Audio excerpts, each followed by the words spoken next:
Muy buenos días. Vamos a iniciar la clase de hoy, miércoles 7 de abril.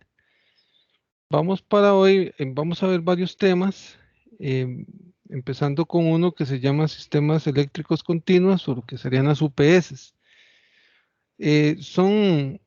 Vamos a ver dos temas en dos clases distintas que van a ser vistos sumamente rápido. La idea de estos temas es que ustedes los conozcan y los puedan y tomen en cuenta de que muchas veces los diseños eléctricos de tipo comercial e industrial van a involucrar más que seleccionar conductores y disyuntores. Muchas veces también que debemos seleccionar dentro de nuestro diseño eléctrico ciertos equipos para abastecer cargas, digamos, en momentos de emergencia, como son las UPS. Por ejemplo, la siguiente clase, la 4.2, corresponde a plantas de emergencia, que también van a ser para cubrir ciertas cargas en momentos de emergencia. Eh, el término UPS es un término que no es, o sea, que es conocido por prácticamente todos nosotros. En alguna u otra medida hemos visto una UPS destinada a conectar una computadora, ¿verdad?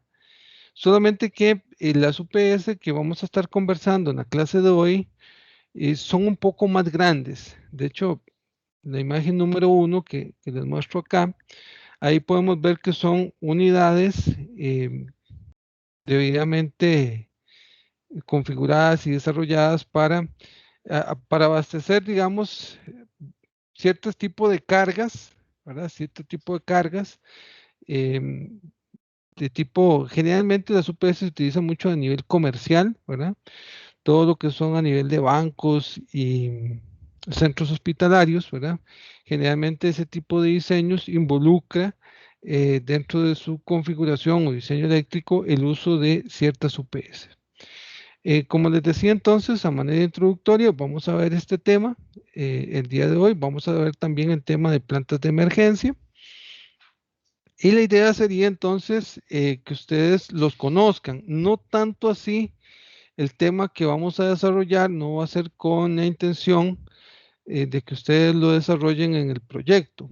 El que quiera o el grupo que quiera incorporar estos temas puede hacerlo, pero no está estipulado en lo que es el proyecto como tal, que tenga que incluir cargas críticas cubiertas por UPS, ni tampoco cargas de emergencia cubiertas por plantas de emergencia.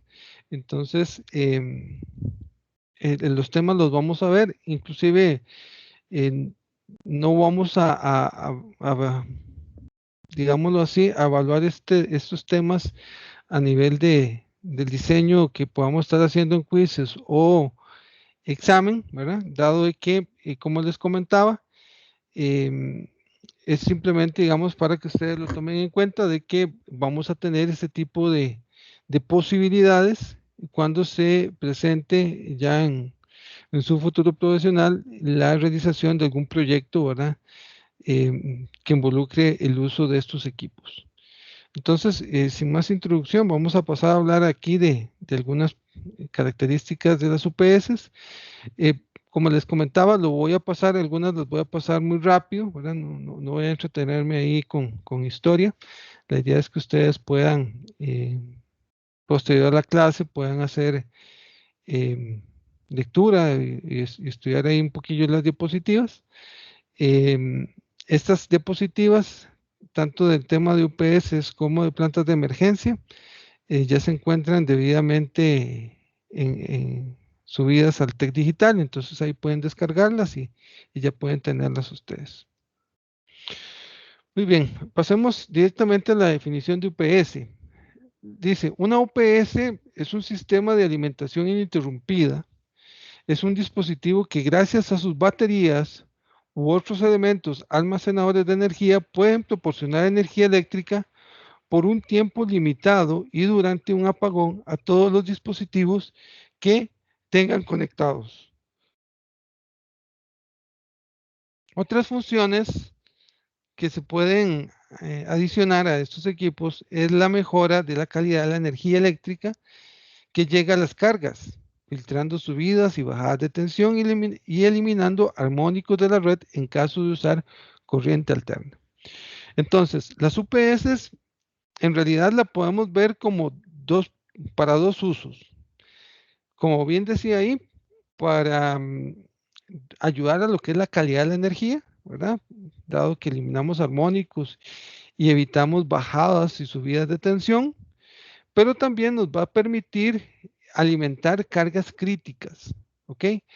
¿Qué es una carga crítica? Una carga crítica es una carga que se espera que no, no falle el fluido eléctrico hacia la carga, o si falla sea o en un breve instante, ¿verdad? Entonces, las UPS son los dispositivos llamados a solucionar el problema en caso de que exista un cambio o una pérdida de la energía por parte del proveedor externo. Tal vez ustedes se preguntan, ¿por qué las UPS? ¿Por qué no una planta de emergencia? Bueno, hay una diferencia entre el tiempo de respuesta entre una UPS y una planta de emergencia. Las plantas de emergencia, por lo general, no son inmediatas. Ellas tienen todo un proceso, un protocolo de arranque, ¿verdad? Un protocolo de calentamiento antes de empezar a conectar las cargas. Eso es como, igual como cuando uno tiene un automóvil, lo ha tenido apagado y lo vas a usar, digamos. Siempre el fabricante recomienda encender el automóvil, dejarlo, no ponerlo en movimiento después de unos cuantos minutos, ¿verdad? Dependiendo de la tecnología. Por ejemplo, si es diésel, por ejemplo, el motor, generalmente los carros se recomiendan arrancarlos y dejarlos encendidos por lo menos 2 minutos, por lo menos, ¿verdad? Pero muchos fabricantes estipulan que ojalá pueda hacer hasta unos 5 minutos el proceso de arranque, ¿verdad? De calentamiento antes de poner en marcha el vehículo. Igual pasa con los de gasolina, solo que el de gasolina, digamos, el tiempo sí es más corto, ¿verdad? Entonces se arranca el vehículo y prácticamente 1 minuto, menos de 2 minutos, prácticamente ya el carro se puede echar en movimiento. Esto es para mantener la vida útil del activo, ¿verdad? Y evitar el rápido deterioro, ¿verdad? Entonces, lo que son plantas de emergencia sí tienen ese retardo del tiempo. Las UPS son más rápidas en funcionar y de hecho, dependiendo del tipo de UPS, vamos a tener que, inclusive la carga podría nunca haber detectado el desperfecto en la red externa, digamos, el hecho de que se haya cortado la alimentación del proveedor externo. Entonces, eso va a ser necesario en ciertas cargas que son equipos críticos. Por ejemplo, ¿qué sería un equipo crítico?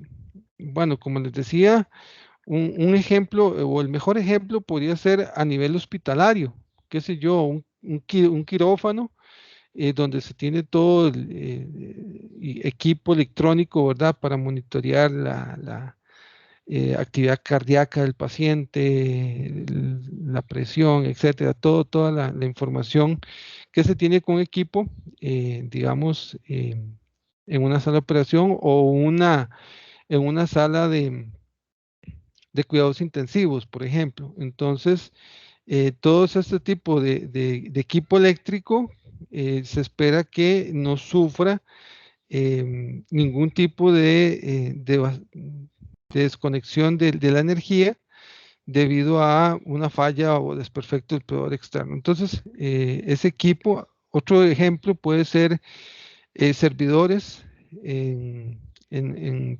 centrales bancarias, por ejemplo. Entonces, ese tipo de información es información, es equipo sensible, entonces se ocupa buena calidad de la energía, se ocupa que el sistema sea, que no sea interrumpido en ningún momento, etcétera. Entonces, en ese tipo de diseños es necesario entonces estar considerando lo que son UPS.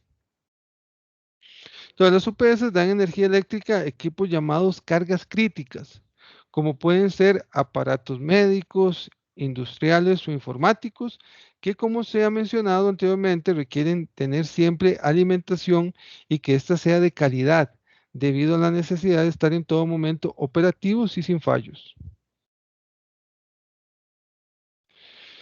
Las UPS, bueno, son conocidas como con diferentes nombres. Nosotros las conocemos debido a sus iniciales en inglés, como UPS, pero repito, son conocidas, pueden ser conocidas con diferentes nombres. Esto por asuntos de literatura, digamos, cuando se encuentren ese tipo de información ahí en algunos artículos, entonces sepan que pueden tener diferentes nombres.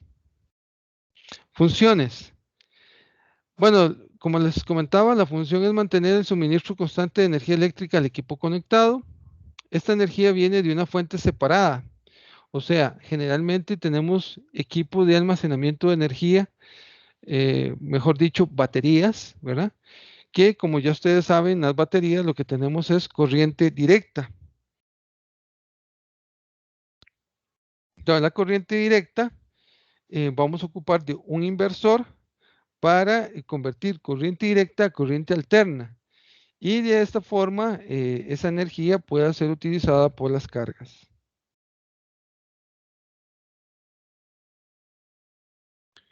Muy bien, entonces la calidad y características de la energía deben ser iguales o superiores a la original oficial. Generalmente la energía que viene de las UPS es muy buena, ¿verdad? Y es de muy buena calidad. Por lo tanto, hay dos fuentes en juego, la normal del proveedor, la de la UPS de batería. La UPS solo puede suministrar energía a cargas críticas, no puede suministrar el sistema completo. Ok, hay que tomar en cuenta que estamos hablando del diseño eléctrico comercial e industrial. Cuando hablamos de diseño eléctrico comercial e industrial, estamos hablando de gran cantidad de carga y demanda de energía. Entonces, el tener o el suponer, el disponer de UPS para abastecer todo el sistema es muy complejo. O sea, sería muy complejo, serían muchas baterías, ¿verdad? Y tal vez no es, digamos, no es un proyecto factible, ¿verdad? No es viable, ¿verdad? Digámoslo así. Entonces, generalmente lo que se hace es que en la planificación, en el diseño eléctrico, vamos a separar cuáles son las cargas críticas del sistema para poder abastecerlas a través de UPS. ¿Qué tipos de UPS existen? Básicamente existen dos tipos de UPS, las UPS Standby y las UPS Online. Obviamente, de estas, las UPS Online son más caras, ¿verdad? Que las Standby. Las Standby dice que están fuera de línea, pero listas para entrar en acción si se interrumpe la energía principal. Hay un tiempo de transferencia a considerar. O sea, ¿qué me está diciendo esta información? Me están diciendo que este tipo de UPS, la carga va a notar en el momento que se da el corte del fluido eléctrico y va a pasar ahora a ser alimentada la, este, por la energía almacenada en las baterías. Entonces, hay un tiempo de transferencia, o sea, hay un tiempo de reconexión entre el proveedor externo que está fallando, el suplir de energía, y ahora entonces el reconectarlo a través de las baterías. Mientras que las UPS online son UPS que siempre están conectadas de modo que si se interrumpe la energía principal, el servicio es transparente, o sea, dicho en otras palabras, no existe transferencia. La transferencia es cero. O sea, desde el punto de vista de la carga no detecta que el proveedor externo ha fallado su servicio, ¿verdad? Sino que el sistema sigue funcionando con normalidad. Muy bien. Dentro de lo que es ese normal funcionamiento de un conjunto de cargas con una UPS, está el concepto de autonomía, o sea, cuánto tiempo va a estar este sistema funcionando de esa forma. Para ello, entonces, es necesario poder determinar o diseñar la capacidad del banco de baterías para lograr esa autonomía, ese tiempo que se va a poder disponer de ese conjunto, de la UPS, ¿verdad? Entonces, como la energía que se ocupa es corriente alterna, es necesario un convertidor. Bueno, ya lo hemos dicho. Em, Tendrá entonces, como les decía, un banco de baterías disponible para el sistema que debemos determinar, ¿verdad? Para saber cuánto va a ser esa autonomía del sistema. Elementos de una UPS. Bueno, tenemos las salidas normalizadas. Dentro de las salidas normalizadas, generalmente podemos tener bajo ciertos estándares. Más adelante vamos a ver una información, una imagen, mejor dicho, de los estándares de los diferentes tipos de tomas que puede tener normalizados una UPS. Aparte de eso, también podemos tener controles e indicadores en la parte frontal. Una carcasa o armazón que envuelve todo el conjunto. Es importante, dentro de las características de la UPS, delimitar cuál es el voltaje de alimentación y el número de fases.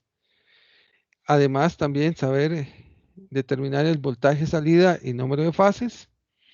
La capacidad de la unidad en volamperios o kilovolamperios y la capacidad de autonomía.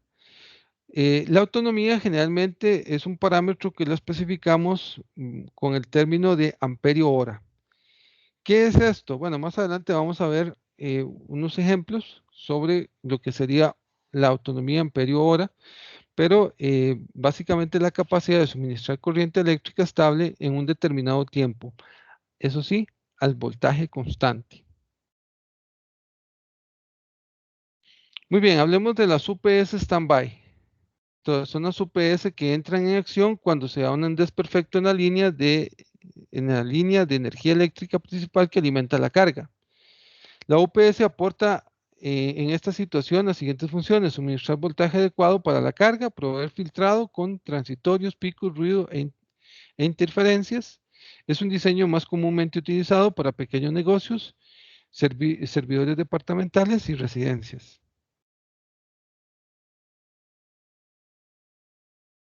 Aquí podemos ver un esquema de un sistema de UPS interactiva, donde en el esquema podemos ver la zona correspondiente a lo que es la transferencia.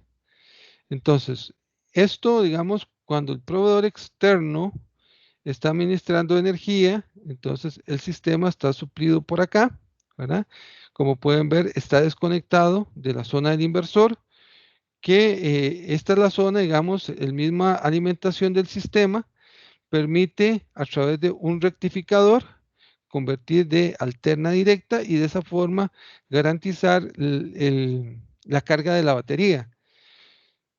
Si el sistema falla, ¿verdad? Si el sistema falla, el proveedor externo falla, entonces este sistema, la transferencia muchas veces puede ser una transferencia de tipo automática, va a conmutar hacia su otra conexión. Entonces la carga va a detectar o va a seguir funcionando a través de la energía que es suplida por las baterías, que es corriente directa, pasa por el inversor y ya por corriente alterna pasa a ser alimentadas a las cargas.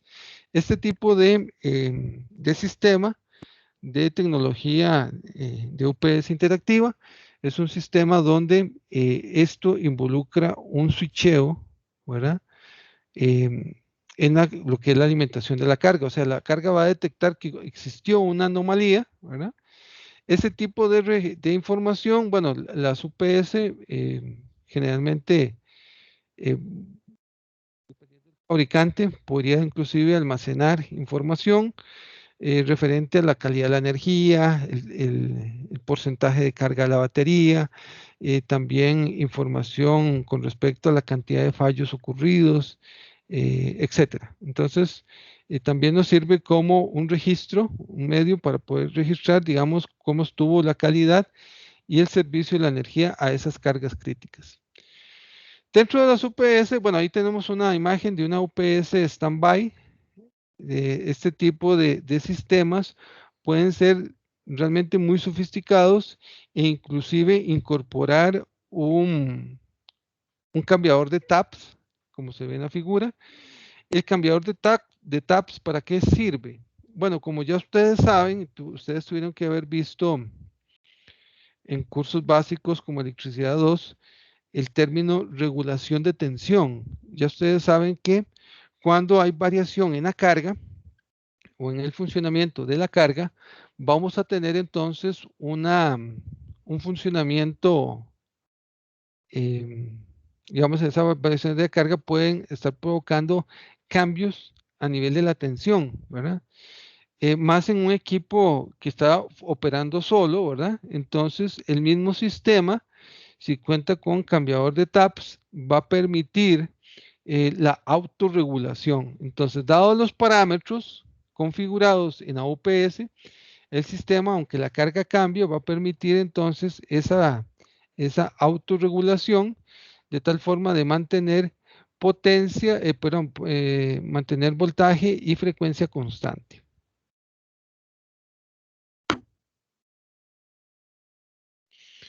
Muy bien, dentro de lo que son los diferentes tipos de UPS, standby, bueno, hay algunas diferencias entre algunas. Y, por ejemplo, tenemos la tipo ferro. Estas, digamos, son de rango pequeño en términos de potencia. Es una UPS que ronda entre los 3 a los 15 kilovoltamperios. Tiene un transformador de saturación especial que tiene 3 bobinados. El paso de energía primaria va desde la entrada de corriente alterna hasta la salida, pasando a través del interruptor de transferencia y del transformador. Y en el caso de una falla de energía, el interruptor de transferencia se abre y el convertidor toma la carga de la salida. El convertidor está en modo standby y es energizado cuando la entrada de energía falla y el interruptor de transferencia es abierto. Más o menos aquí se ve un tipo de diagrama de este tipo de conexión. Si el proveedor está funcionando, prácticamente la energía va directamente hacia las cargas. Mientras que si el sistema falla, aquí la transferencia va a conmutar y va a dar la salida entonces a el otro sistema. Muy bien, hablemos ahora de la UPS online. La UPS online es una UPS que alimenta a su carga en forma permanente y no depende del estado que tenga la línea de energía eléctrica. Las baterías son siempre cargadas a partir de la energía normal. Y a la salida de estas hay un convertidor que alimenta siempre a la carga. Dicho en otras palabras, la carga, digamos, no logra identificar de dónde viene la energía, si es que viene de las baterías o viene del proveedor externo, porque prácticamente todo el sistema está unido, ¿verdad? De tal forma que la UPS en todo momento está conectado. Este tipo de UPS no requiere inclusive de una transferencia. Si la energía proviene del cargador, se interrumpe el producto de corte de la energía, el sistema seguirá alimentando la carga en forma transparente.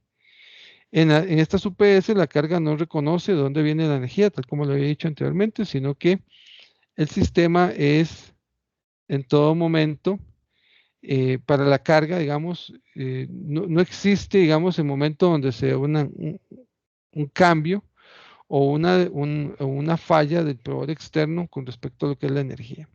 Aquí vemos el diagrama donde se puede ver, tenemos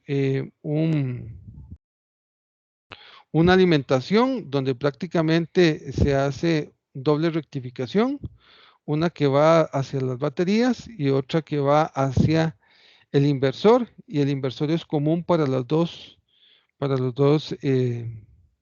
rectificadores. La salida del inversor es la que va a alimentar la carga. Entonces, básicamente, si el proveedor externo está funcionando, se puede decir que el sistema está cargando las baterías, ¿verdad? pero a la vez el sistema también está alimentando, todo el sistema, proveedor externo y baterías, está alimentando la carga. Entonces, repito, este sistema no tiene transferencia. La UPS online, ahí tenemos una imagen. Como pueden ver, tiene todo un hardware, internamente tiene un software y tiene una pantalla donde podemos definir sus parámetros, voltajes, frecuencias, etcétera, alarmas, todo lo que haya diseñado, digamos, a nivel de software el fabricante. Hay otras UPS un poco online que son más grandes, más robustas, son UPS de doble conversión. Este tipo de UPS es más usualmente utilizado sobre las potencias de 10 kilovoltamperios. Es un diseño de doble conversión online. La falla de entrada de corriente alterna no activa el interruptor de transferencia debido a que la entrada de corriente alterna está cargando la fuente de baterías. Por lo tanto, durante una falla de energía de corriente alterna de entrada, la operación online no tiene tiempo de transferencia. Aquí vemos un diagrama de este tipo de transferencia que es básicamente es un tipo de diagrama similar a los anteriores, o al anterior que vimos, mejor dicho. Vemos una imagen de la UPS de doble conversión. Hay otra tipo de UPS que su característica constructiva permite rangos de mayor potencia. Esta va desde los 5 kilovoltamperios hasta 1.6 megavoltamperios.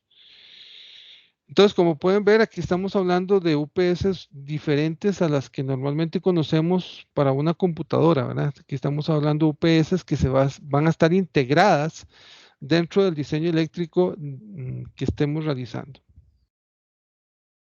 Entonces, la conversión delta adicional también aporta energía al conversor principal.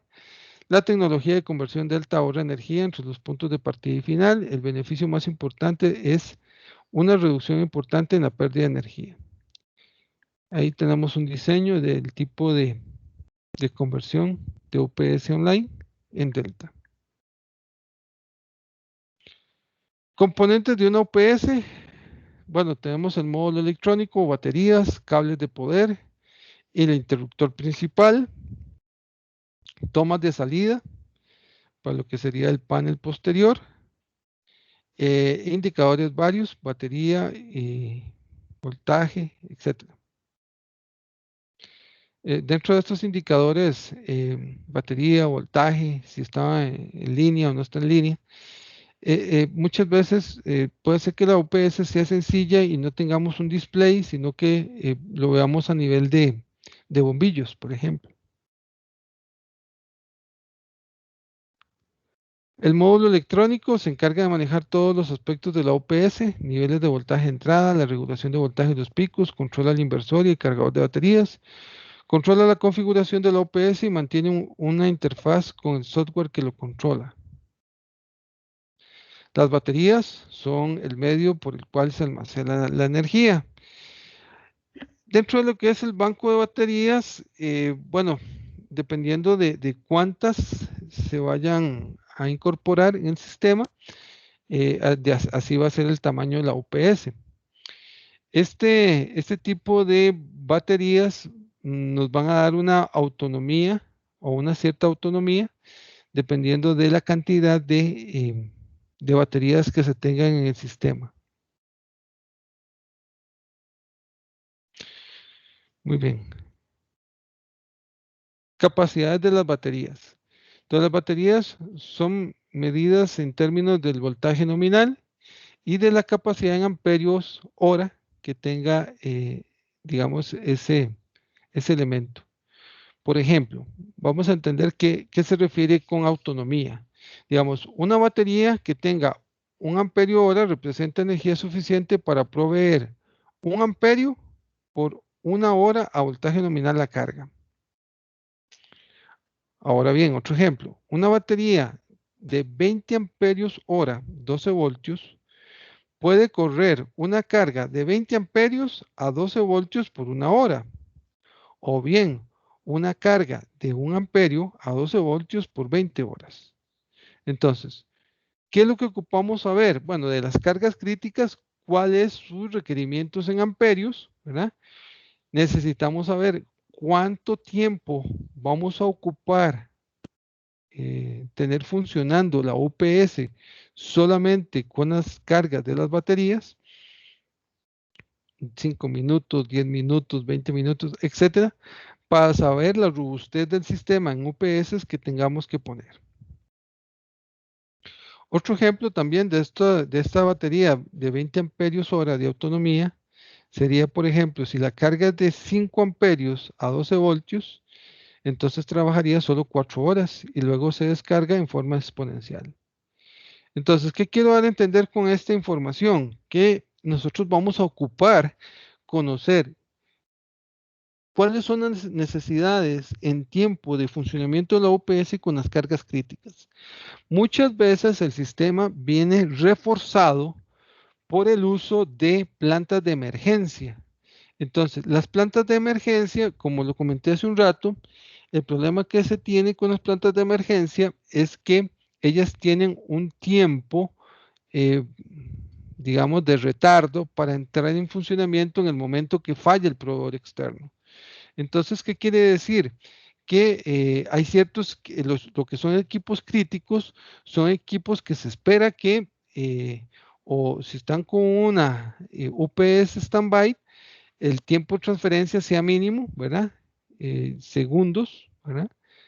O milisegundos, si fuera el caso. Pero si estamos hablando de una OPS en line, de hecho la carga nunca va a detectar que existe una avería, ¿verdad? Ahora bien, el problema está con, digamos, cuánto tiempo vamos a ocupar de funcionamiento de la UPS. Entonces, como les decía, muchas veces se complementa con el tiempo de arranque de una planta de emergencia, ¿verdad? Esto nos va a permitir entonces una autonomía muchísimo mayor porque las plantas de emergencia ya podemos diseñarlas para tiempos superiores. Estamos hablando de ya no de minutos de funcionamiento, como sería el caso de las UPS, sino estamos hablando de tiempo de horas, ¿verdad? 2, 4 horas, dependiendo de la cantidad de combustible que se tenga para el diseño de la planta de emergencia. Salidas normalizadas de la UPS, por ejemplo, tenemos las salidas NEMA 515 o el estándar NEMA 530, ¿verdad? Dependiendo de cuáles son las necesidades de potencia o la cantidad de corrientes que se necesiten de la UPS. Por ejemplo, aquí tenemos una imagen donde vemos diferentes estándares, ¿verdad? Tenemos el estándar NEMA el 550, el NEMA 1430, el NEMA 1030 o 1050, etcétera. Y ahí vemos, digamos, que el tipo de tomas que podemos tener en una UPS. ¿Ok? Entonces, en ese panel posterior, entonces corresponde a lo que son tomas de salida normalizadas, donde se conecta la carga. El número de receptáculos de la UPS depende del modelo, capacidad y tipo. La carga se conecta a estas tomas o bien se alimentan un tablero dedicado de donde salen tomas normalizadas de la UPS, ¿verdad? Entonces ya cuando la UPS es grande, ¿verdad?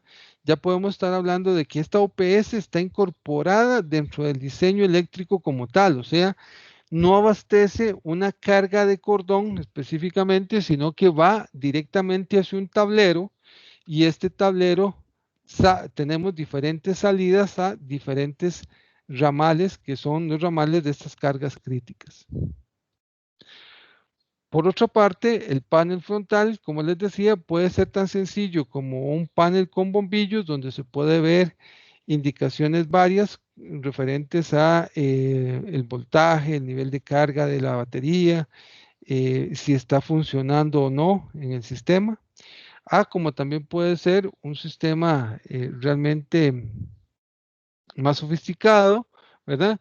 Donde tengamos una UPS, donde tengamos información de el voltaje, el nivel de voltaje, la salida de frecuencia, la cantidad de fallos ocurridos, si han existido sobrecargas o no, etcétera. Entonces, dependiendo del tipo UPS, podemos tener también alertas, ¿verdad? El fabricante puede haber diseñado la UPS de tal forma que nos dé alertas, qué sé yo, baterías en mal estado o que no cargan, etcétera. En fin, puede ser tan sencilla o tan compleja, digamos, dependiendo del fabricante de la UPS.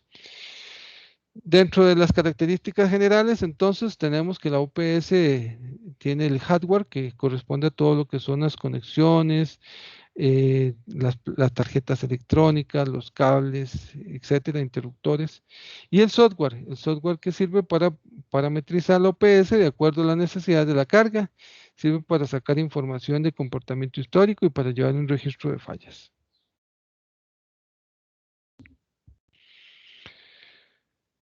Selección de la OPS. Bueno, dentro de lo que es la selección de la capacidad de la OPS, como les decía, está bueno, vamos a tener una potencia en volamperios y obviamente eso va a depender de la cantidad el tipo de OPS y la cantidad de baterías que se vayan a conectar, ¿verdad? Se recomienda que la carga conectada a la UPS no exceda el 80% de la capacidad nominal del equipo. La cantidad de tiempo en que la unidad va a proveer energía cuando la principal esté fuera de servicio. Em, Funciones de la UPS: proporcionar continuamente energía, bueno, ya eso ya lo hablamos. Proteger a la carga de transientes y picos, ya también lo hablamos. Monitorear y supervisar el estado también. Brindar la protección al cortocircuito y a sobrecargas de valor moderado. Y dar alarma de condiciones de error de operación. Problemas que previene una UPS: pérdidas por interrupción de ejecución en los procesos comerciales, pérdida de información digital, datos extraños en las bases de datos, etcétera. Entonces, como les decía, la UPS puede ser tan sofisticada que nos va a permitir eh, una serie de informaciones y nos va a permitir abastecer las cargas con una calidad de la energía igual o superior a la que nos da el proveedor externo. Ya estuvimos hablando de cuáles son esos criterios para seleccionar las UPS. Como les decía, son varias cosas que hay que considerar: si se va a tener o no plantas de emergencia, cuánto tiempo se quiere de funcionamiento de esas cargas críticas con la UPS, etcétera. Y ya para finalizar esta presentación, lo que les tengo es un como una especie de esquema, ¿verdad? Indicando cómo sería, digamos, una UPS para un tablero dedicado. Entonces viene el tablero general, traemos un circuito que alimenta la UPS y ese circuito o la salida de la UPS, las terminales de la UPS, salimos para alimentar un tablero dedicado a lo que son las cargas críticas. Como les comenté hace un rato, es ilógico pensar en cargas críticas a toda la carga instalada de un edificio. Es por eso entonces que hay que hacer, con ayuda del dueño del inmueble, hacer una selección, ¿verdad? Que esa información quede en la bitácora y hacer una selección de cuáles son las cargas críticas y que van a estar conectadas a alguna de los dos tipos de UPS, la standby o la online. Muy bien. No sé si hay alguna pregunta de este tema.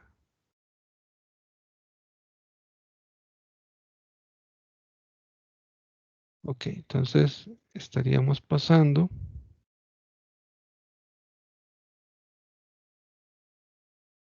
al tema número 2, que es para hoy. Pero tal vez para no hacerlo cortado, tengo las 10:10. Tomemos en este momento los 10 minutos de receso y continuaríamos a las 10:20 con la clase para iniciar este otro tema.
Muy bien, vamos a continuar con este otro tema, que es el de las plantas de emergencia.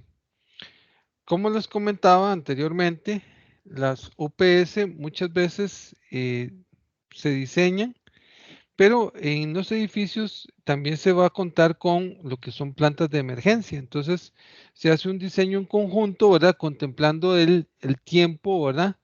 Que va a estar, digamos, desprotegida las cargas críticas cuando, mientras arranca, digamos, la planta de emergencia.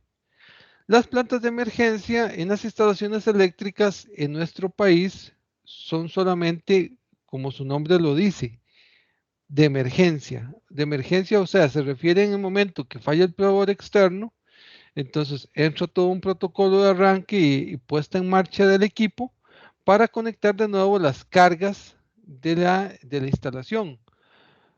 Puede ser, existen diseños donde las plantas de emergencia abarcan la totalidad de la carga instalada, pero otras veces no, pueden arrancar un porcentaje de esta. Entonces pueden arrancar 75, 50%, ¿verdad?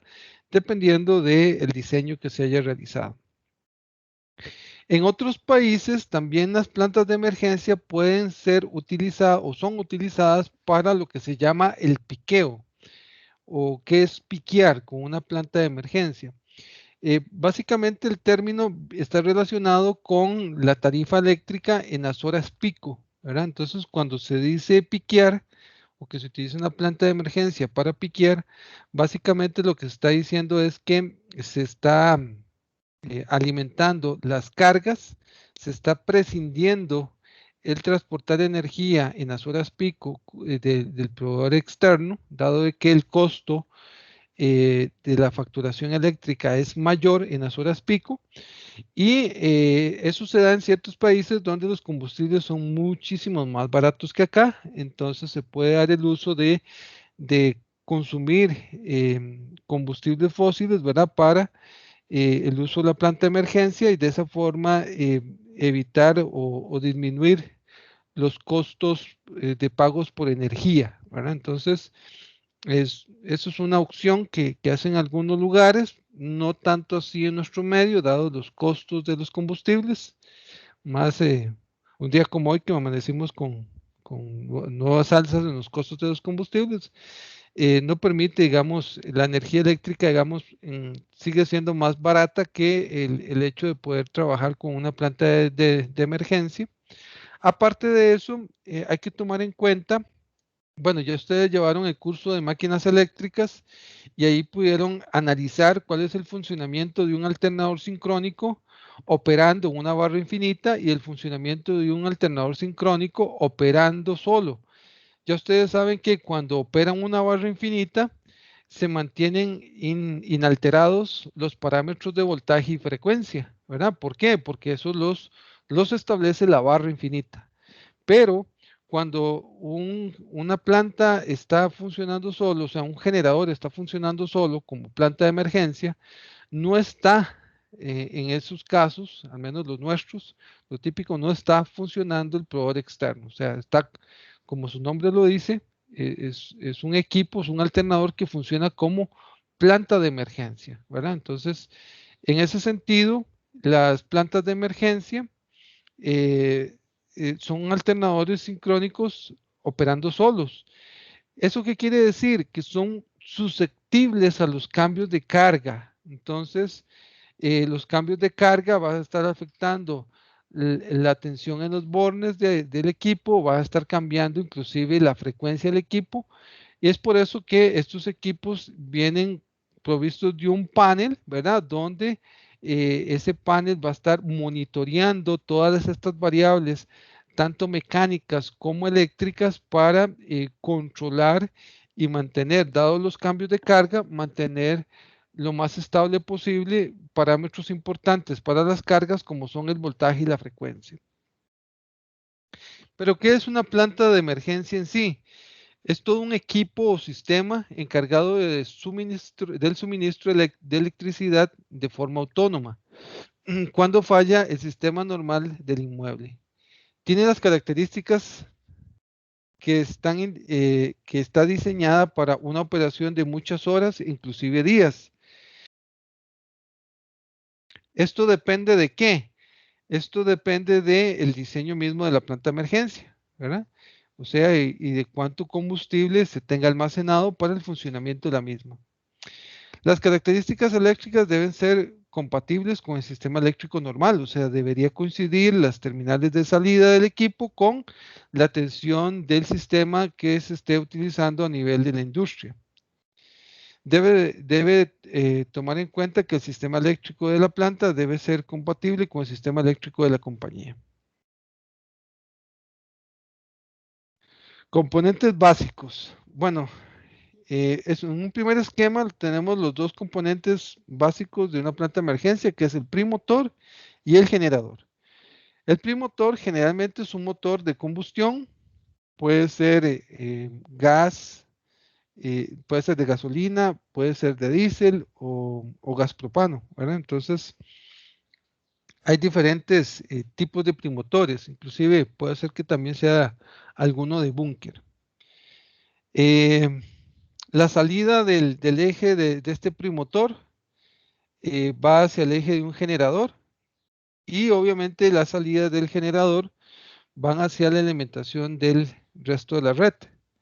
Muy bien, ya un poco más detallado o con todos sus componentes, tenemos, bueno, el primotor generalmente ese motor de combustión tiene un radiador para ayudar al proceso de enfriamiento del motor.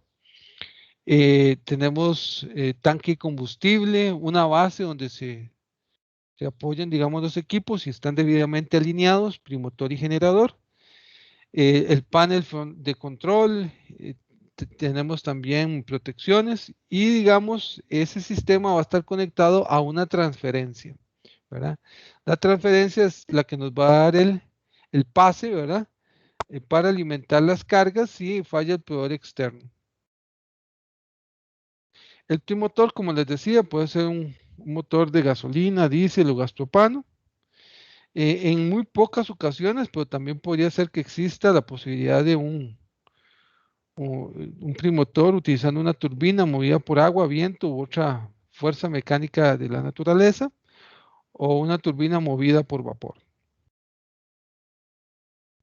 El primotor, bueno, el primotor imprime potencia mecánica, ¿verdad? De salida rotacional, torque por velocidad, al eje del generador, ¿verdad? Y el generador, entonces, que es movido por el primotor, va a proporcionar tensión y frecuencia que necesitan las cargas, dependiendo del tipo de la planta de emergencia que se tenga, podemos tener voltajes de salida de tipo monofásico, eh, ya sea comercial e industrial, ¿verdad? Digamos que se vaya a ocupar, 120, 240. También de voltaje trifásico, 120, 240 o 120, 208, ¿verdad? Aunque pueden también tener algunas variaciones a otros voltajes. Como les decía, este generador recibe esa potencia mecánica y convierte a potencia eléctrica la salida.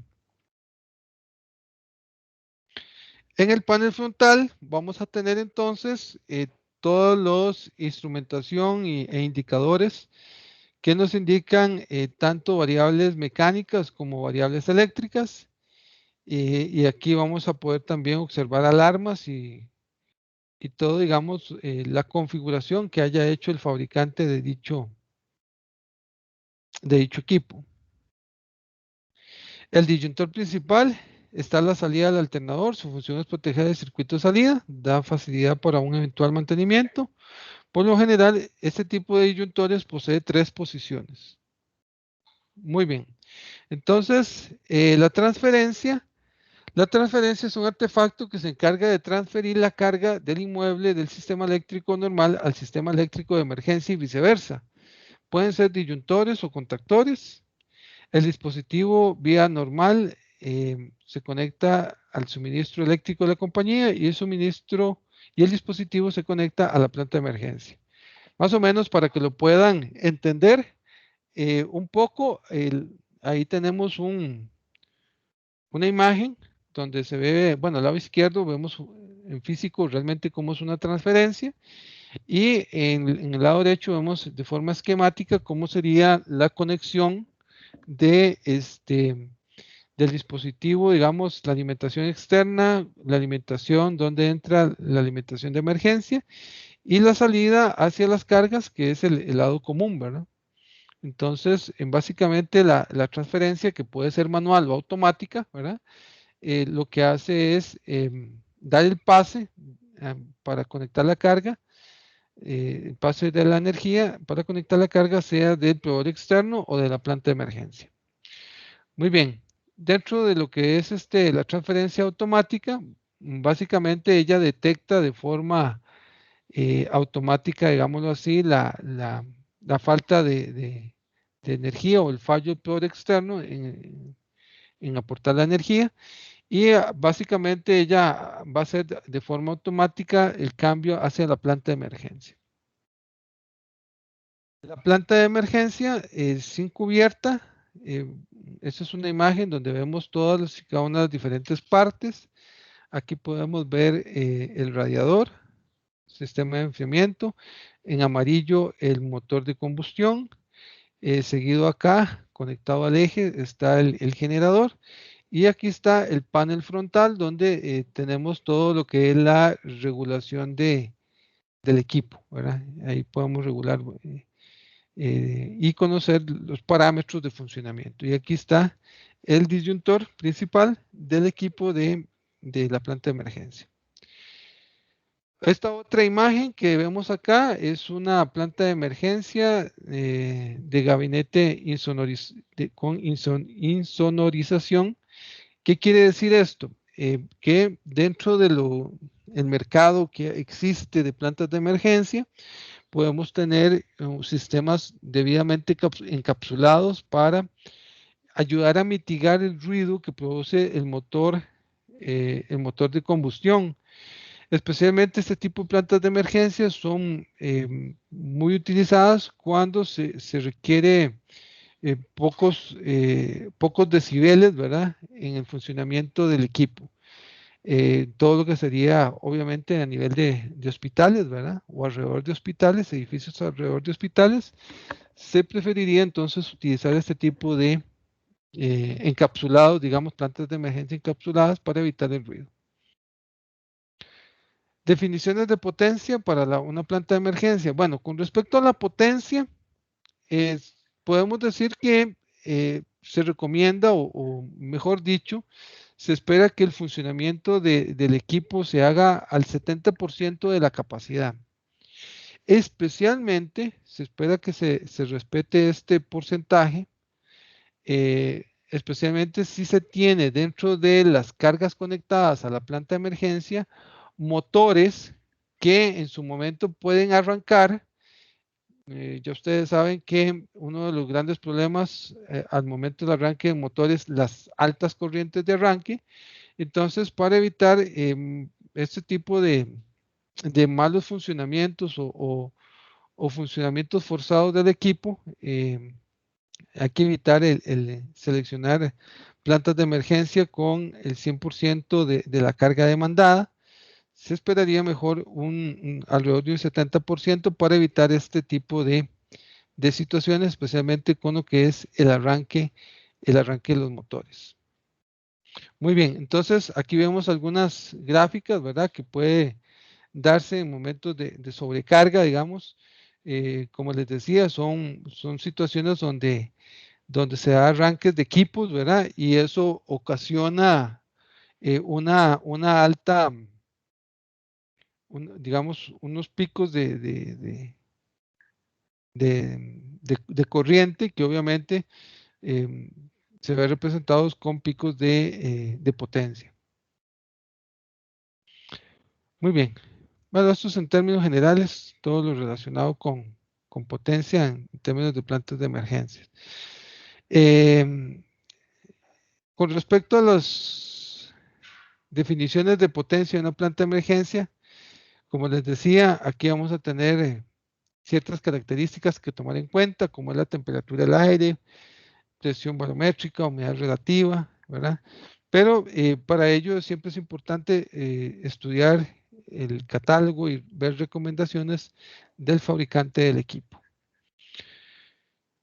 Con respecto a lo que es la secuencia de operación, ya les comentaba cuando estuve hablando de las UPS que uno de los grandes problemas es el tiempo de respuesta. El tiempo de respuesta que tenga una planta de emergencia se debe a ese proceso de calentamiento, ¿verdad? Que requiere la planta porque ellas generalmente no van a estar encendidas. Si es una planta de emergencia de un edificio y suceden, qué sé yo, el uso de la misma se da eh, 2, 3, 4, a lo mucho 5 veces por año, ¿verdad? Entonces, ese equipo que normalmente está instalado, ¿verdad? Es un activo que está instalado en el edificio y que el uso es muy particular, ¿verdad? Son en muy pocos momentos o situaciones del año. Pero el activo como tal amerita su inversión, dado de que las cargas que se tienen dentro del edificio ameritan, el proceso productivo lo requiere para evitar pérdidas o atrasos en respuesta a los clientes cuando se tienen dichos procesos productivos. Entonces, como les decía, este proceso de retardo en el tiempo, ¿verdad? Va a hacer que la planta de emergencia no responde inmediatamente una vez que sea el corte o el fallo del proveedor externo con la energía. Va a transcurrir un tiempo para ello. Puede ser algunos cuantos minutos, ¿verdad? 5, 6, 7, 8 minutos, dependiendo el tipo de tecnología y el tipo de combustible que utilice la planta de emergencia. La planta de emergencia, tal como le dice acá, no suministra energía de inmediato, necesita calentar primero, por lo que este proceso puede tardar unos 5 minutos. Puede ser que sea menos, como les decía, cada vez hay más tecnología y, y equipos, digamos, plantas de emergencia, por ejemplo, a nivel de gasolina, requieren menos tiempo que una con diésel, por ejemplo, pero en fin, siempre hay un tiempo ahí de respuesta. Para casos especiales, se utiliza sistemas complementarios como UPS. Entonces, un hospital no solamente va a tener su planta de emergencia, sino también la UPS. Algunos de los parámetros de las plantas pueden ser modificados de acuerdo a los requerimientos del cliente. Bueno, ya de esto estuvimos hablando de las características generales de la escogencia de la planta de emergencia. Esto voy a pasarlo rápidamente para entrar a la parte de los diagramas. Como les comentaba, el sistema puede ser 100% de la carga instalada, el 75, 50, etcétera. Todo depende de las necesidades que se tenga de cubrir carga como carga de emergencia. Entonces, un diseño cubierto al 100% con toda su carga instalada sería un esquema como el que tenemos acá. Tenemos la acometida que llega a la transferencia y esa transferencia también su contraparte viene de la planta de emergencia y la planta de emergencia tiene la capacidad de llevar o abastecer de energía a toda la carga instalada de la instalación. El otro escenario es cuando la planta de emergencia no cubre la totalidad de la carga instalada. Entonces, nuestro diseño tiene que estar planificado con una alimentación a un tablero principal, del cual se ramifica hacia otros tableros con cargas normales y hacia una transferencia por el cual su contraparte viene de la planta de emergencia. Y esta planta de emergencia ha sido calculada y instalada para llevar la capacidad de la carga de ese tablero de emergencia y cargas críticas. Entonces, ese sería básicamente, digamos, este segundo sistema es uno de los más utilizados. De hecho, en el TEC mucho tiempo teníamos solamente una planta de emergencia y no cubría todo el tecnológico, cubría solo ciertos circuitos. Curiosamente estaba a un costado del taller de procesos de manufactura y, y curiosamente, aunque estaba ahí en ese taller, casi que no cubría nada el edificio de electromecánica, eran muy pocos circuitos.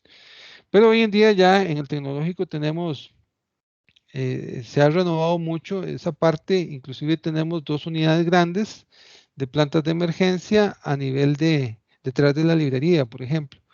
Pero hay otras edificaciones nuevas, por ejemplo, residencias tiene su planta de emergencias, edificios como los nuevos, como el de electrónica y mecatrónica, tienen plantas de emergencia, etcétera. Entonces, a nivel del tecnológico, que el tecnológico tiene, si no me equivoco, alrededor de 11 acometidas, se tienen buena parte de las cargas instaladas, se tienen cubiertas con plantas de emergencia.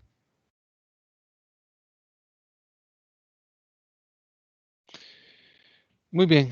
Entonces, el método de tableros paralelos, básicamente esto lo que dice es que es cuando tenemos eh, plantas de emergencias que no cubren la totalidad de la carga instalada. Entonces, vamos a tener un tablero con cargas separadas para tal fin.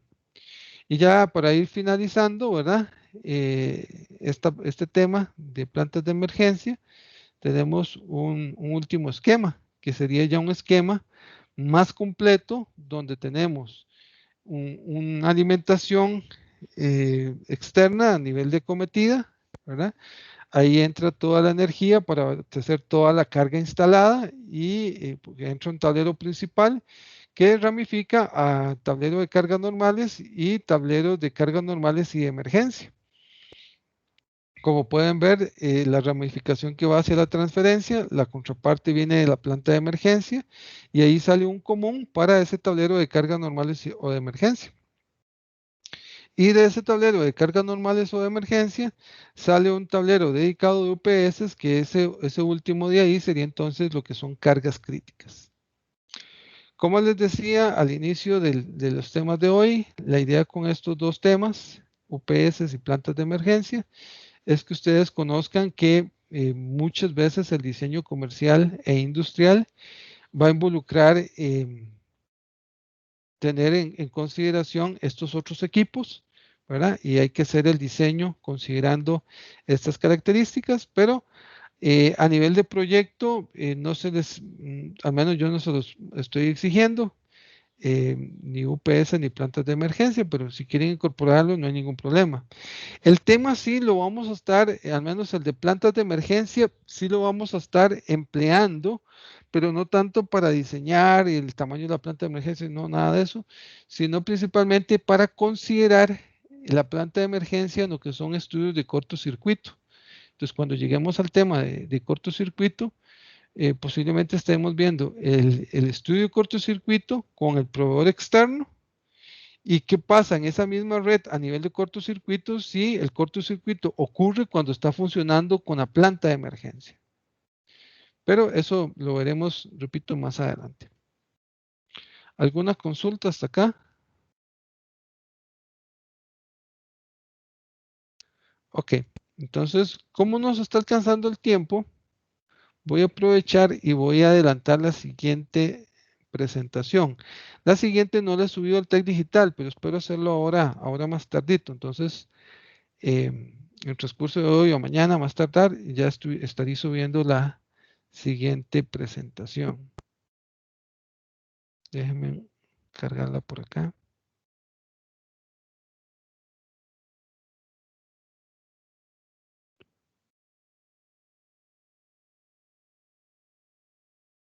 Muy bien. El tema que sigue a continuación es el diseño de instalaciones eléctricas industriales. Es un tema introductorio, ¿verdad? Donde estaremos hablando de lo que son conexiones eléctricas con motores, pero no vamos a entrar fuerte a la parte de motores. Vamos a estar mencionando algunos criterios, pero ya propiamente la parte de motores y los criterios para la el correcto diseño, cables, disyuntor, sobrecarga, térmico, etcétera. Todo eso lo vamos a ver con muy despacio y con mucho detalle en la clase que sigue a esta. Es más, terminando la presentación que sigue, que es la de selección de motores, ramales de motores y alimentadores con motores, estaríamos dejando la tarea número 3, ¿verdad? Entonces ahí estaríamos en proceso para la entrega de realizar la tarea número 3. Y en base a esa tarea número 3, estaríamos para la realización del quiz número 2. Ok, aquí tenemos entonces a modo introductorio, un esquema de un diseño eléctrico industrial. Obviamente está esquematizado, simplificado, no está todo, ¿verdad? Es simplemente como para que ustedes tengan una noción de qué parámetros se tienen y qué características tienen este tipo de diseño. Algo que quiero recalcar es que cuando hicimos el proyecto residencial, generalmente no involucraba, esos proyectos generalmente no van a involucrar el transformador. Entonces, este medidor estaba aquí. ¿Ok? Entonces, este es el medidor. En el caso comercial e industrial, el medidor puede estar al lado primario del transformador o puede estar al lado secundario del transformador. Si el medidor está al lado secundario, este medidor no registra la pérdida del transformador. Entonces, en la factura eléctrica existiría un rubro que me cobran adicional que se debe a medición secundaria. Medición secundaria quiere decir, bueno, me están cobrando por medición secundaria lo correspondiente a las pérdidas del transformador. Si el medidor está al lado primario, tal como se ve en este esquema, entonces obviamente la facturación eléctrica no tiene ese rubro de medición secundaria porque el medidor está puesto al lado primario. A nivel industrial, entonces se puede encontrar cualquiera de los dos casos, medición primaria o medición secundaria. Aquí vemos el interruptor general de carga. Tenemos un transformador. En estos proyectos tenemos que seleccionar transformadores. Vamos a tener una clase dedicada, no para ver toda la parte teórica de transformadores, porque eso se vio en Electri 2, pero sino ver las características generales a nivel de transformadores que involucra entonces su escogencia para lo que son los proyectos de instalaciones eléctricas. ¿Ok? Entonces ahí vamos a tener una clase destinada a todo lo que es el transformador. Eh, Aquí, como pueden ver, vemos un tablero principal o general. Y este tablero tiene un interruptor principal. El interruptor principal o disyuntor principal es un disyuntor muy particular. Generalmente es un dispositivo robusto que tiene unas perillas para ajustar el tiempo y la corriente de disparo. Si ustedes recuerdan, la curva que hicimos correspondiente a lo que es la curva de disparo de un disyuntor, voy a dibujar algo así, más o menos. ¿Ok? Entonces, por ejemplo, este es el eje para las corrientes y esta para el tiempo. Entonces, un disyuntor principal va a tener la capacidad de desplazarse a nivel horizontal para ajustar la corriente de disparo. Y también algunos van a poder desplazarse a nivel vertical para ayudarse con el tiempo de disparo, especialmente en la zona de sobrecarga. ¿Por qué? Porque un breaker principal tiene esas características diferenciadas de los demás. Inclusive estos otros pueden ser que tengan esas características también, que permitan ciertos ajustes, sea de tiempo o de corriente o ambos, ¿verdad? Estos otros sí ya son más generales o corrientes, si quieren decirlo de esa forma. ¿Por qué? Bueno, ¿para qué tiene eso? Bueno, primero que nada, se espera que las protecciones sean selectivas a la falla. Entonces, por ejemplo, ¿qué es ser selectivo? Si ocurre una falla en este punto, yo esperaría que el dispositivo que se dispare para proteger el circuito sea este, pero el resto de los demás circuitos y las cargas de la planta sigan funcionando normalmente. Aquí se dice que el sistema es selectivo. Ok, ahora bien, pero si sucede una falla acá y por ejemplo se me dispara el breaker principal, quiere decir que el sistema no es selectivo, o sea, el sistema no está coordinado. Entonces, eso involucra a que yo tengo que hacer ajustes que generalmente se hacen con el breaker principal, ajustes para poder lograr esa selectividad de la falla. ¿Ok? Entonces, eso es importante. Lo veremos más adelante. Vamos a tener una clase dedicada a lo que es coordinación de protecciones. Entonces, vamos a aprender un poco. Para ello voy a emplear un video del software ETAP, dado de que hacer esto, bueno, primero que nada, no existe una ecuación o ecuaciones matemáticas que modelen lo que es coordinación de protecciones. Es un problema que generalmente se analiza muy de forma gráfica.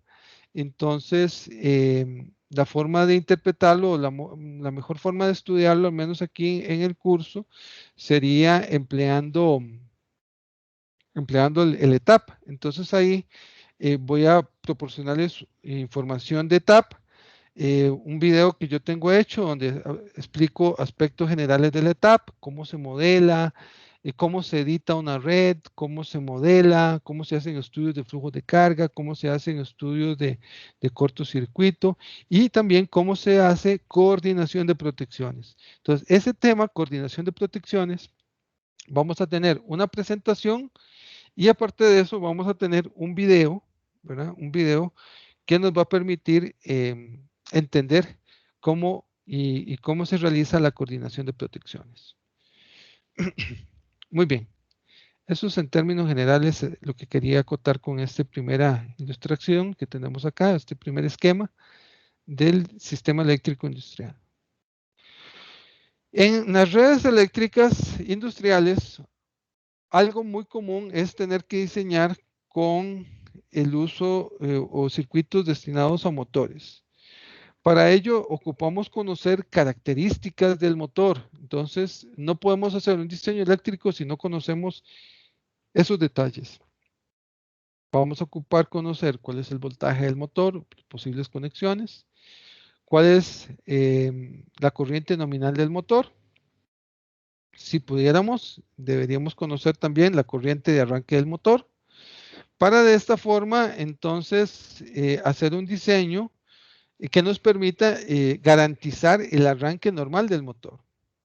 Vamos a aprender también que se rompe una regla que hemos visto hasta el momento en el curso. En el curso hemos visto la regla de que en un circuito eléctrico el breaker protege el cable, ¿verdad? En el caso de los motores, vamos a ver que esa regla se rompe. En el caso de los motores, ramales con motores, el breaker o disyuntor del ramal no protege el motor, no protege el cable del motor. El que protege el cable del motor es la sobrecarga. Entonces vamos a aprender y conocer las características de la sobrecarga. Entonces también es importante conocer si el motor que vamos a utilizar tiene factor de servicio diferente de 1. Si tiene un factor de servicio diferente de 1, quiere decir que acepta sobrecarga. Entonces necesitamos esos detalles para poder hacer el correcto, perdón, el correcto dimensionamiento del motor. Bueno, dimensionamiento del ramal del motor. Muy bien. Dentro de lo que son los diagramas residenciales y comerciales, generalmente son sistemas muy lineales. Tiene la fuente, el dispositivo de protector y la carga. En el caso de comerciales, puede ser un poquito más elaborado, como estuvimos viendo, utilizando plantas de emergencia y el uso de UPS. A nivel industrial, también podríamos estar utilizando plantas de emergencia y UPS, pero es un sistema un poco más detallado donde si se tiene un motor dentro de la instalación eléctrica, entonces vamos a necesitar seleccionar y diseñar más dispositivos. Dispositivo contra cortocircuito o breaker, los contactos o el contactor principal, que dependiendo si está inmerso en una lógica de control, recuerden que ya ustedes llevaron control, en control ustedes tienen que haber visto que un contactor puede tener dentro de su configuración contactos auxiliares, normalmente abiertos, normalmente cerrados, que obedecen a toda una lógica de control. Entonces puede haber todo un cableado de control que permite el accionamiento, o sea, el accionar o liberar los contactos principales de ese contactor para el arranque automatizado de ese equipo. También debemos seleccionar, aprender a seleccionar dispositivos de protección y sobrecarga. Y falta también en este esquema los motores que requieren también protección térmica. Entonces, vamos a aprender también de la selección de la protección térmica.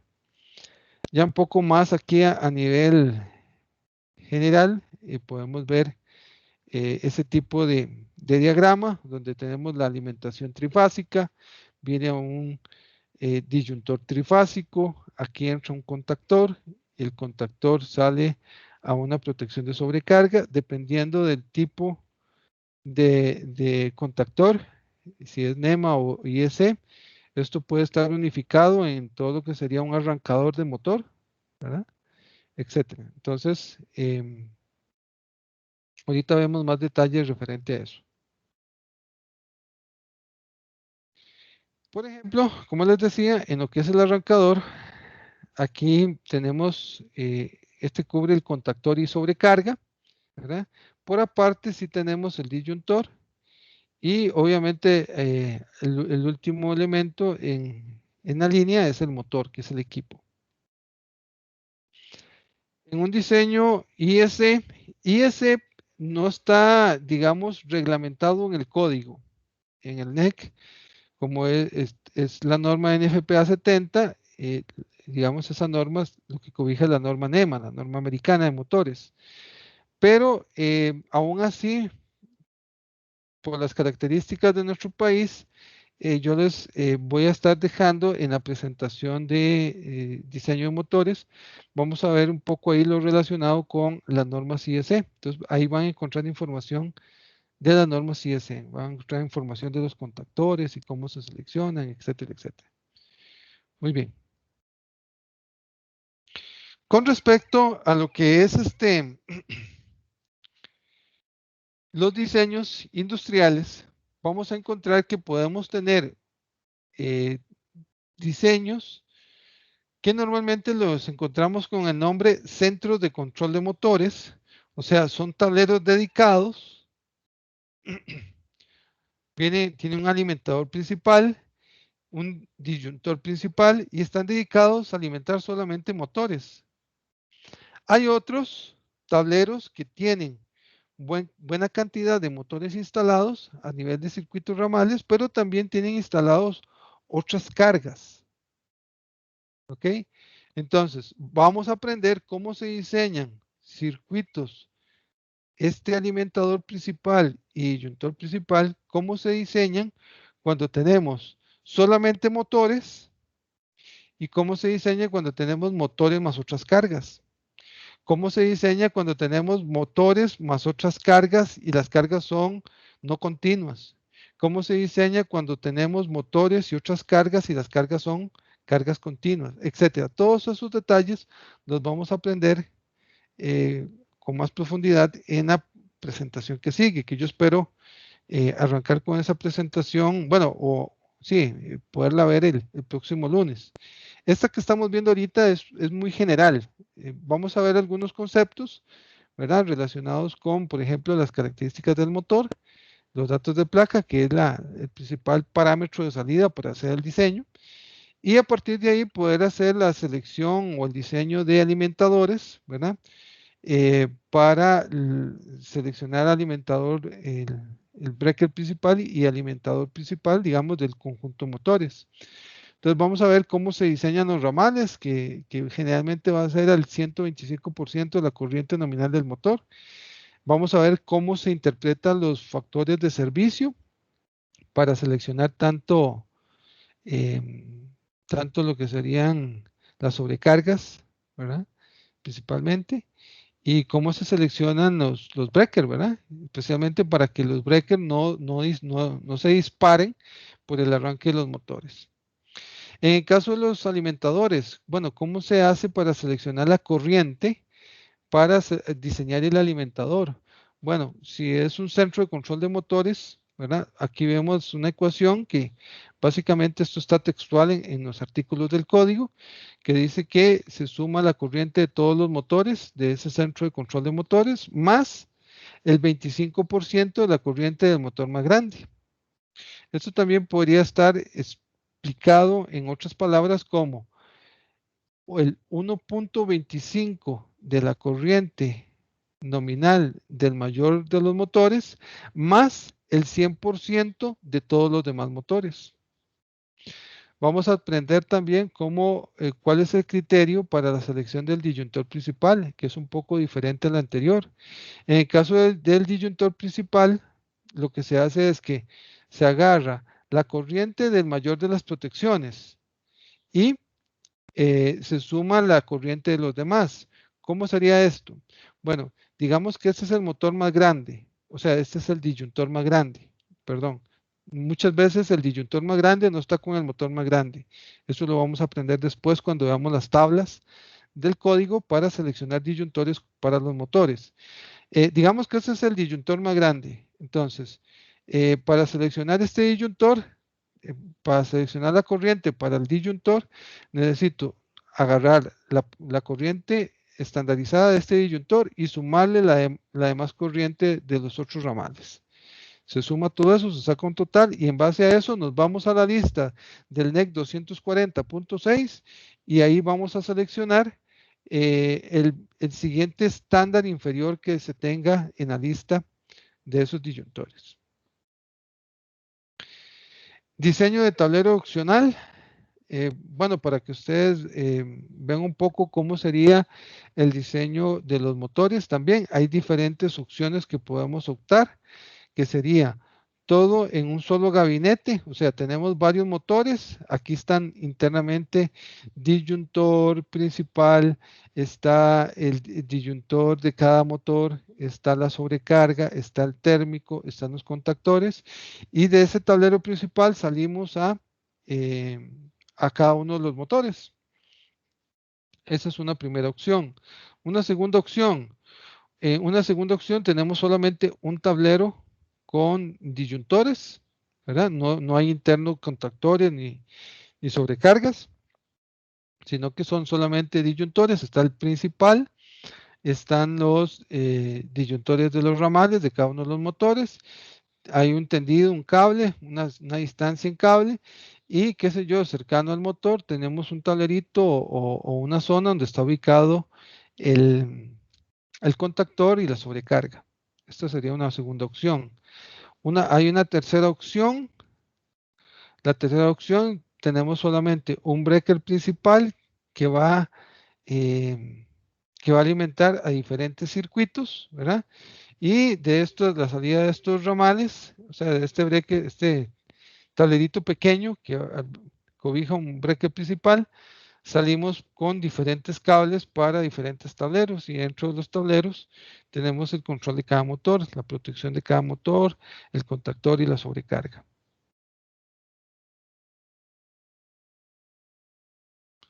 Muy bien. Entonces, básicamente esas tres opciones son las posibilidades que vamos a tener para diseñar. Pero el NEC no nos habla de estas tres opciones como tal, sino que nos dice cómo es el diseño, digamos, de los cables del ramal, del contactor, de la sobrecarga, etcétera, en términos generales. Y ya obviamente le corresponde al diseñador qué tipo de opción va a ser al final, ¿verdad? En base a esos cables seleccionados, contactores, etcétera. Muy bien. En la mañana llegué hasta esta diapositiva de la clase 5.1. Entonces voy a dejar, tengo las 11:05, voy a dejar hasta aquí la clase. No sé si hay alguna consulta.